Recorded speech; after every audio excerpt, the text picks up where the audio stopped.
Parfois, on a cru à des choses qui n'existaient même pas. Est-ce que l'enfer tombe dans cette catégorie-là? Mesdames, Messieurs, bienvenue à Toute la Bible en parle. Aujourd'hui, à part des musiciens que vous rencontrerez dans quelques instants, je serai votre seul invité.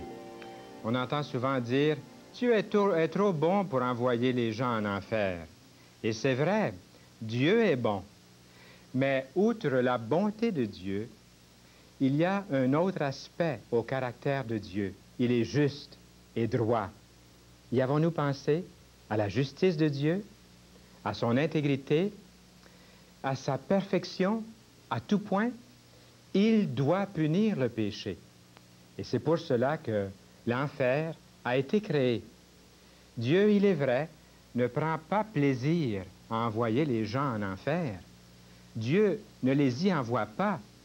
C'est le péché qui les y envoie en enfer. La bonté de Dieu se voit dans le fait qu'il vous offre la possibilité d'être sauvé de cet enfer. Et nous avons le plaisir de vous offrir une brochure par l'évangéliste Billy Graham intitulée « Certitude ». Il y a plusieurs titres, plusieurs messages de Billy Graham, et voilà un bon titre pour vous. Il vous suffit tout simplement d'en faire la demande. Il y a toujours des évangiles aussi que nous vous offrons. N'oubliez pas d'en faire la demande au cours de l'émission. N'attendez pas après l'émission, alors que vous pouvez le faire dès maintenant. Et c'est gratuit. Nous vous l'offrons tout à fait gratuitement. En même temps, téléphonez-nous et demandez à quel endroit vous pourriez vous réunir avec un groupe de chrétiens qui aiment étudier la Bible. Et il nous fera plaisir de vous donner l'adresse. Notre chanteur, Jacques Whitney, est accompagné de Claude Charret. Ils nous parleront du psaume 8, un des plus beaux chapitres de la Bible, dans lequel on peut lire ces paroles. « Quand je contemple les cieux, qu'est-ce que l'homme pour que tu te souviennes de lui? » C'est le duo Renaître de Granby. Nous prions que le Seigneur parle à notre cœur pendant que nous vous écoutons chanter. Claude et Jacques. Seigneur mon Dieu, magnifique est ton amour dans l'univers. Seigneur mon Dieu, magnifique est ton amour dans l'univers. Et ta majesté s'élève sur les cieux.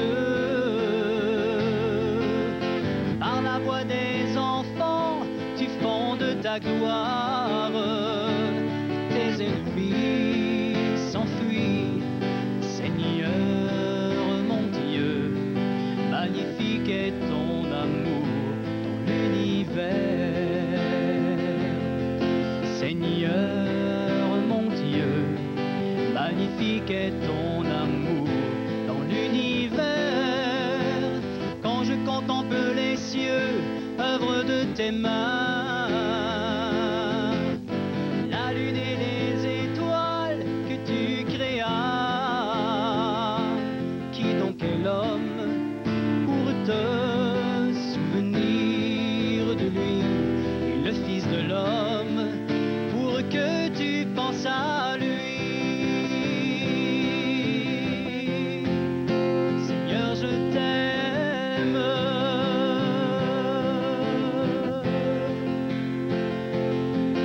Seigneur mon Dieu, magnifique est ton amour dans l'univers. Seigneur mon Dieu, magnifique est ton amour dans l'univers. Tu fis l'être humain de peu inférieur aux anges. Tu le couronnas de gloire et de puissance. Qui donc est l'homme pour te souvenir de lui, et le Fils de l'homme pour que tu penses à lui. Seigneur, je t'aime. Seigneur, je t'aime.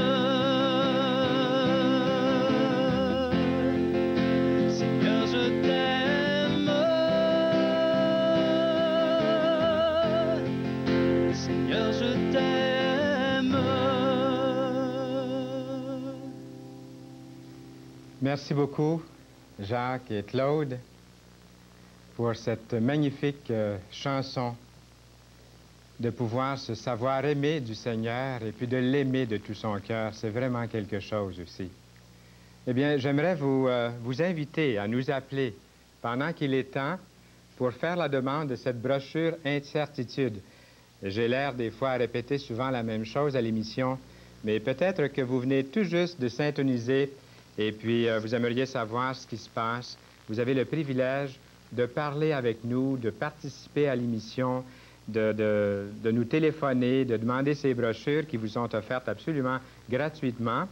Et aussi, en plus, vous pouvez vous informer auprès de nous si vous aimeriez savoir à quel endroit nous avons nos études bibliques, par exemple. Des petits groupes de prières et d'études bibliques qui se rencontrent ici et là au cours de la semaine, durant les fins de semaine, et peut-être ça vous intéresserait. Il y a peut-être quelqu'un là tout près de chez vous dans la rue qui se réunit depuis un certain temps et puis vous ne le saviez même pas. Appelez-nous et il nous ferait plaisir de vous faire connaître l'endroit où vous pouvez avoir ces rencontres. Et aujourd'hui, comme je vous ai annoncé au début de l'émission, je suis votre seul invité, à part des musiciens, bien entendu. Et puis, je vais approcher la Bible pour donner un message sur un sujet qui pourrait être un sujet controversé. Ah, ça, c'est parfait. J'ai ma Bible maintenant devant moi. Je vois clair parce que la Bible est ouverte. Il ne faut pas prêcher avec une Bible fermée. Il faut prêcher avec un livre ouvert. Et peut-être que vous aimeriez faire comme on fait dans nos études bibliques. Vous allez chercher un crayon et puis un calepin. Et je vais vous donner les références. J'espère de vous donner toutes les références au cours de ce message. Et vous aimeriez peut-être les noter, ces références. Et ensuite, vous allez pouvoir retourner dans vos Bibles, dans votre Nouveau Testament, et pouvoir voir ce que Dieu vous dit. Lorsqu'on ouvre la Bible et qu'on regarde dans le livre de Dieu, c'est Dieu qui parle. Vous voulez que Dieu vous parle? N'attendez pas une voix qui résonne dans un coup de tonnerre par la foudre ou d'une autre façon, ou dans un grand vent. Ouvrez la parole de Dieu. Il y a un verset dans la Bible qui dit « La foi vient de ce qu'on entend, et ce qu'on entend vient de la parole de Christ, la parole de Dieu. » On entend souvent dire, et là j'introduis le sujet d'aujourd'hui, on entend souvent dire, vous l'avez peut-être déjà entendu aussi, peut-être que vous êtes de ceux ou celui qui dit « Dieu est trop bon pour envoyer les gens en enfer. » Il ne fait aucun doute que Dieu est bon. Avons-nous réalisé, par exemple, qu'il est parfaitement juste et droit aussi? On parle souvent du bon Dieu. On est prêt à reconnaître qu'il est bon, puis aussitôt que ça va mal dans le monde, on est presque prêt à mettre notre poing en l'air et puis accuser Dieu. Pourquoi des êtres comme Hitler? Vous avez vu des films, récemment on a parlé beaucoup d'Hitler et même de Staline. J'ai vu un film dernièrement sur les crimes de Staline. On dit que Staline a tué plus de millions d'êtres, des millions d'innocents, encore plus qu'Hitler. Ils ont massacré des millions d'innocents, des enfants. Ils ont même massacré des gens parce qu'ils appartenaient à des religions différentes. Ils ont massacré des gens parce qu'ils avaient une peau différente, d'une couleur différente, parce qu'ils appartenaient à d'autres peuples que le leur. Vous pensez que dans la justice, dans toute justice, que Hitler et Staline, des hommes comme lui, ne devraient pas être punis? J'ai posé la question à un homme de 85 ans dernièrement. Et peut-être qu'il est à l'écoute en ce moment, il va se reconnaître. Il m'a dit, exactement comme plusieurs disent, Dieu est trop bon pour envoyer les gens en enfer. Savez-vous, lorsque je lui ai dit, mon cher monsieur, vous avez quel âge? Il a dit 85 ans. J'ai dit, pensez-vous que les crimes d'Hitler et de Staline devraient rester impunis? Il a réfléchi un instant et cet homme de 85 ans a dit, s'il y a une justice, il faut que ces hommes-là soient punis. Dans ce monde-ci ou dans un autre monde, mais ils doivent être punis. C'est ça la réponse. Dieu doit punir le péché. Et c'est pour cela que l'enfer a été créé. Dieu ne prend pas plaisir à envoyer les gens en enfer. La parole de Dieu, puis nous le dit, la parole de Dieu le dit dans toutes les pages de la Bible, que Dieu est bon. Mais la bonté de Dieu, c'est de nous sauver justement de l'enfer. Écoutons bien un verset que nous retrouvons dans la Bible, c'est dans Ézéchiel chapitre 33, verset 11, qui dit ceci. Je n'aime pas voir mourir les méchants. Vous avez deviné qui est-ce qui a dit ces paroles? C'est Dieu lui-même dans sa Bible, dans la parole de Dieu, qui a dit « Je n'aime pas voir mourir les méchants. » Tout ce que je désire, dit Dieu. Et là, il va nous parler de repentance, de changement de vie. Dieu dit, c'est qu'ils changent de conduite et qu'ils vivent. Ce n'est pas le Seigneur qui va envoyer les gens en enfer. On va voir dans un instant ce qui va vraiment se produire en ce qui concerne la condamnation éternelle. En réalité, ce sera celui qui refusera de recevoir le Seigneur Jésus-Christ comme sauveur de sa vie, qui se condamnera lui-même. Pour s'assurer qu'on ne sera pas rejeté, il existe une seule condition. La Bible dit « quiconque ». Vous savez, dans la Bible, le mot « quiconque » se retrouve plusieurs fois. Et j'espère qu'en toute honnêteté, vous allez inscrire votre nom dans ces « quiconque ». Parce que quiconque veut dire vous, veut dire moi, veut dire celui qui est à côté de vous. Quiconque croit en lui, dit la Bible, ne sera pas déçu. Maintenant, mettez votre nom ici. Le mien, c'est Fernand. Fernand, qui croit en lui, c'est-à-dire en Jésus, ne sera pas déçu, ne sera pas condamné, ne sera pas jugé par Dieu. C'est tellement facile, c'est tellement simple, le salut, que la grande majorité des gens passent par-dessus. Quiconque croit, croire du cœur, croire sincèrement, croire comme celui-là qui est monté dans la brouette de celui qui traversait sur un fil d'acier au-dessus des chutes Niagara, qui a remplacé un sac de sable de 200 livres dans une brouette, lorsque l'homme a dit « Qui croit que je peux faire monter un homme de 200 livres et traverser les chutes Niagara? » C'est devenu très silencieux dans la foule. Pas beaucoup ont répondu. Les gens étaient prêts à l'applaudir, mais c'est celui qui est monté dans la brouette. Celui-là a vraiment cru qu'il pouvait traverser sur un fil d'acier. Il a donné toute sa confiance à cet équilibriste qui a traversé au-dessus des chutes Niagara. D'après vous, se peut-il qu'il y ait encore des gens qui ne veulent pas croire au sacrifice de Jésus pour leurs péchés? Se peut-il qu'il y ait des gens aujourd'hui dans le monde qui essaient de gagner leur salut par leurs bonnes œuvres? Se peut-il qu'il y ait encore des milliers de gens à travers ce monde qui essaient d'aller à Dieu par leurs propres moyens? Ou se peut-il qu'il y ait des milliers de gens dans ce monde qui sont indifférents à Dieu?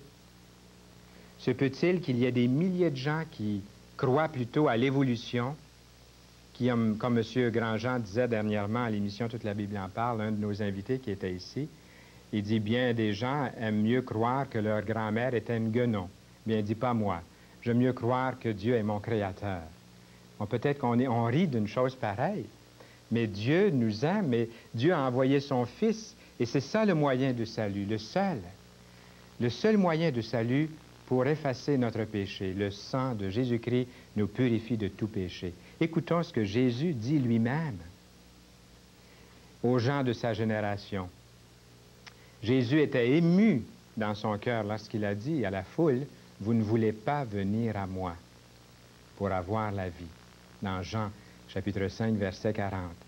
Lui, Jésus, qui avait dit, « Venez à moi, vous tous, qui êtes fatigués et chargés, et je vous donnerai du repos. » Qu'est-ce que ces gens, les contemporains de Jésus, refusaient, en fin de compte? Qu'est-ce qu'ils refusaient de faire?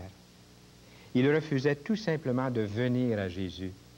À un moment donné, vous vous souvenez que Jésus avait nourri des foules, une grande foule, avec seulement 5 pains et 2 poissons. C'est la multiplication des pains et des poissons. Et les foules l'ont suivi pour avoir quelque chose à manger. Et Jésus leur a dit, « Celui qui vient à moi n'aura jamais faim, et celui qui croit en moi n'aura jamais soif. » Avez-vous cru en Jésus sincèrement, de tout votre cœur? Est-ce que vous êtes venu à lui à un moment donné dans votre vie, un jour dont vous vous souvenez? Venir à lui, c'est une action de volonté. Est-ce que vous vous en souvenez? Combien de temps pensez-vous que Dieu devrait encore attendre pour que vous veniez à lui. La Bible dit, il est patient envers vous, car il ne veut pas que qui que ce soit aille à sa ruine.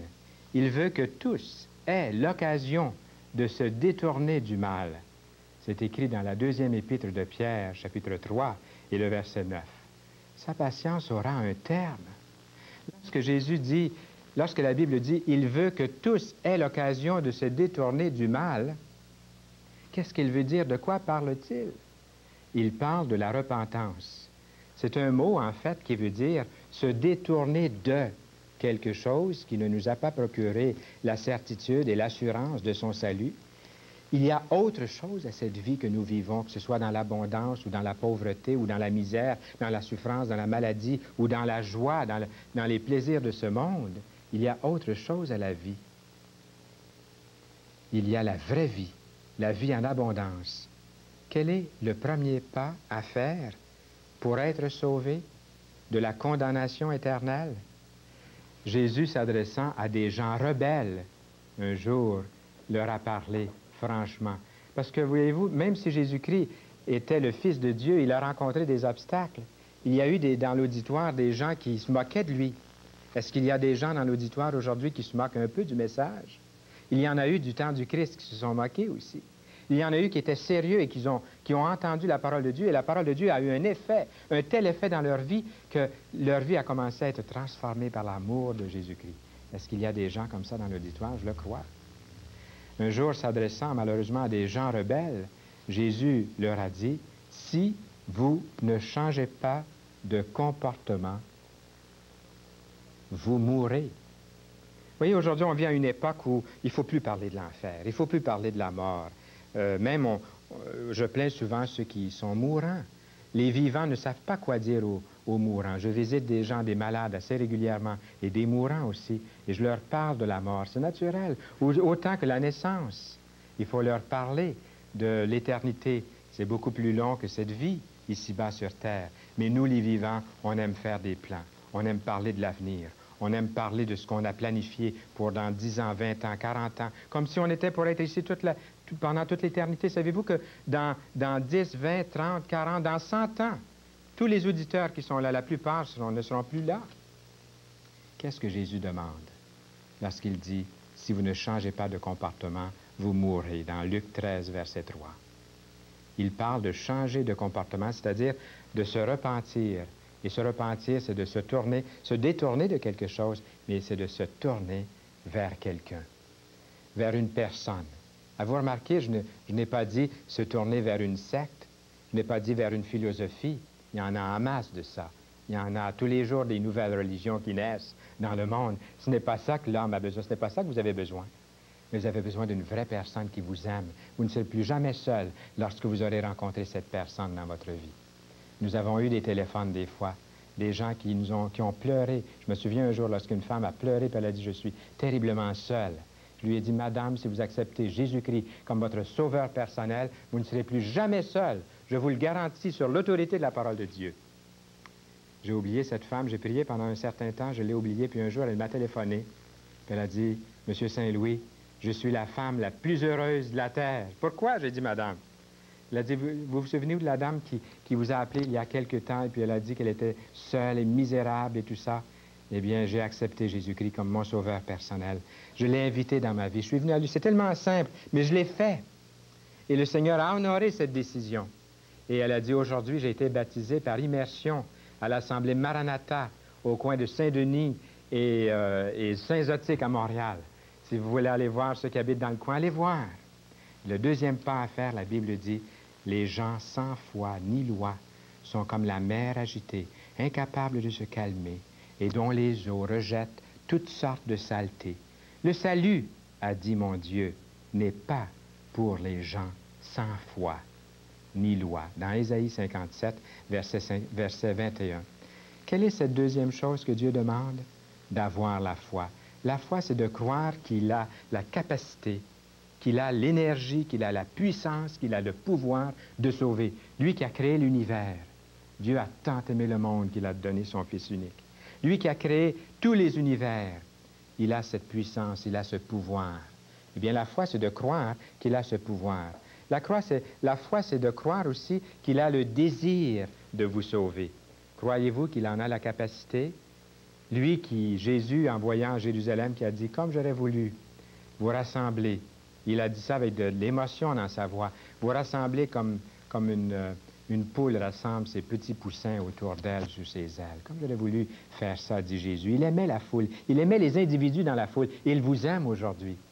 Il sait que vous êtes sans berger. Ah, peut-être que vous allez à l'église. Peut-être que vous avez un berger ou un chef spirituel. Mais vous êtes seul. Vous n'avez pas connu encore le grand berger. Enfin, Jésus demande de venir à lui. Et ça, je ne peux pas le faire, moi, pour vous. Je n'ai pas pu le faire pour mon épouse que j'aime ou pour mes enfants. Chacun doit le faire pour lui-même.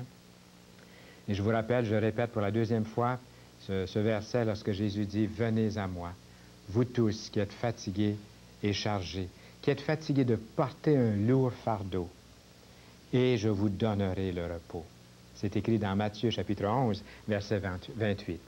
Qu'est-ce que Dieu demande ici lorsqu'il dit « Venez à moi » Il demande tout simplement de venir à lui. Et c'est ça qui va vous enlever cette faim, cette soif des choses spirituelles. Il y a des versets dans la Bible qui nous mettent en garde contre ceux qui demeurent fidèles et indifférents. Il est écrit dans la Bible, « Méprises-tu la grande bonté de Dieu? » Est-ce qu'il y a quelqu'un dans l'auditoire qui méprise cette grande bonté de Dieu? Nous avons parlé au début de l'émission que Dieu était bon. Et on s'est posé la question, est-ce qu'il enverrait quelqu'un en enfer? Dieu est bon, il veut te sauver, il veut vous donner la vie éternelle. Mépriserais-tu la grande bonté de Dieu? Mépriserais-tu sa patience? Je suis en train de vous citer un verset dans Romains 2, verset 4. Mépriserais-tu sa patience, sa générosité? Ne sais-tu pas que la bonté de Dieu doit t'amener à changer de comportement? La Bible dit, vous mourrez dans vos péchés si vous ne croyez pas que je suis celui que je suis, dans Jean 8, verset 24. Eh bien, c'est la fin du message, mais ce n'est pas la fin de tout. Vous pouvez recevoir Jésus. Et je vous rappelle, pendant les quelques secondes qui restent, que vous pouvez demander certitude et aussi l'Évangile. Nous avons le plaisir d'accueillir à l'émission Toute la Bible en parle un chanteur qui est aimé par plusieurs.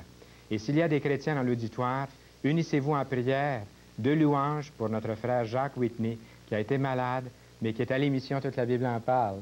Et puis il va chanter pour nous, et nous les écoutons. Dans cette deuxième chanson, c'est Claude Charret qui accompagne notre frère Jacques Whitney, qui va nous annoncer aussi un message par ce chant.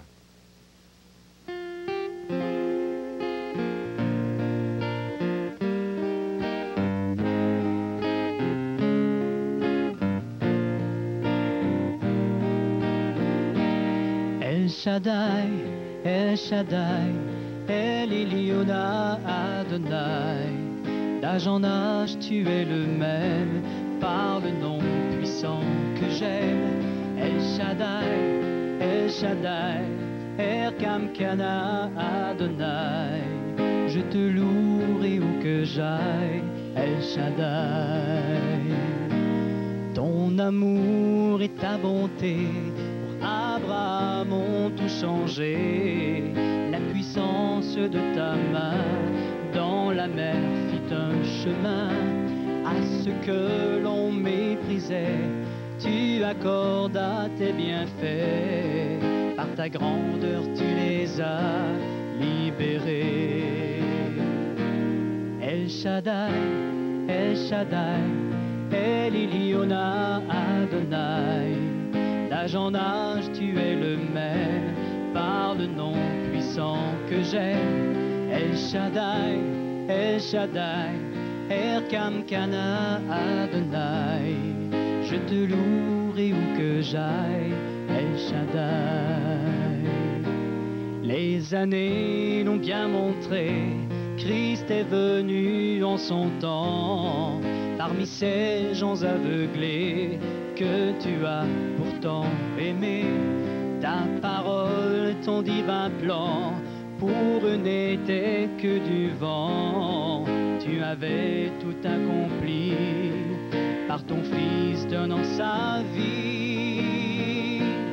El Shaddai, El Shaddai, El Elyon Adonai. l'âge en âge, tu es le même, par le nom puissant que j'aime. El Shaddai, El Shaddai, Erkamkana Adonai. Tu as gagné la bataille, El Shaddai, El Shaddai, El Shaddai, El Iliona Adonai. L'âge en âge, tu es le même, par le nom puissant que j'aime.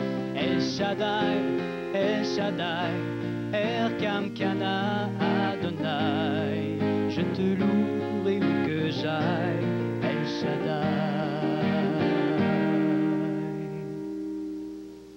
Merci beaucoup, Jacques Whitney et Claude Charret du groupe Renaître de Granby. Et je n'ai pas besoin de vous donner une traduction de ce qu'on vient d'entendre. Vous l'avez eu, la traduction, par ce beau chant. J'aimerais vous lire un passage dans la Bible en français courant, un verset que nous trouvons dans 2 Pierre, chapitre 2. Dieu n'a pas épargné les anges qui avaient péché, mais il les a jetés dans l'enfer, où ils sont gardés enchaînés dans l'obscurité pour le jour du jugement. Dieu n'a pas épargné le monde ancien, mais il a fait venir la grande inondation sur ce monde d'hommes méchants. Il a sauvé seulement Noé, qui prêchait ce juste, lui qui était juste, et 7 autres personnes. Dieu a condamné les villes de Sodome et de Gomorrhe. Il les a détruites par le feu, en donnant par là aux méchants un exemple de ce qu'il allait leur arriver. Et un peu plus loin, au chapitre 2 de 2 Pierre, au verset 9, il est écrit « Ainsi le Seigneur sait comment délivrer de l'épreuve ceux qui lui sont attachés, et comment tenir en réserve ceux qui font le mal pour les punir au jour du jugement. Il punira sur tous ceux qui suivent les désirs impurs de leur propre nature et méprisent l'autorité de Dieu. » Je voulais vous lire encore ces passages-là à la fin de l'émission, après ce message qui nous a parlé du jugement éternel. Mais j'aimerais vous donner l'occasion, là où vous êtes, d'ouvrir votre cœur au Seigneur. J'ai fait ça de temps en temps et des gens nous ont téléphoné. J'ai rencontré des gens même qui sont venus en studio pour dire « Il y a 1 an, j'ai accepté Jésus-Christ à une émission lorsque vous avez demandé de vous incliner et de prier. » Alors là où vous êtes, vous pouvez dire « Seigneur Jésus, viens dans mon cœur.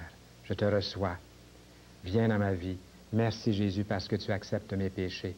Sur toi, au bois, au calvaire, ton sang me purifie de tout péché. » Est-ce que vous lui dites sincèrement, sérieusement? C'est ça le salut, la nouvelle naissance. Appelez-nous et dites-le nous.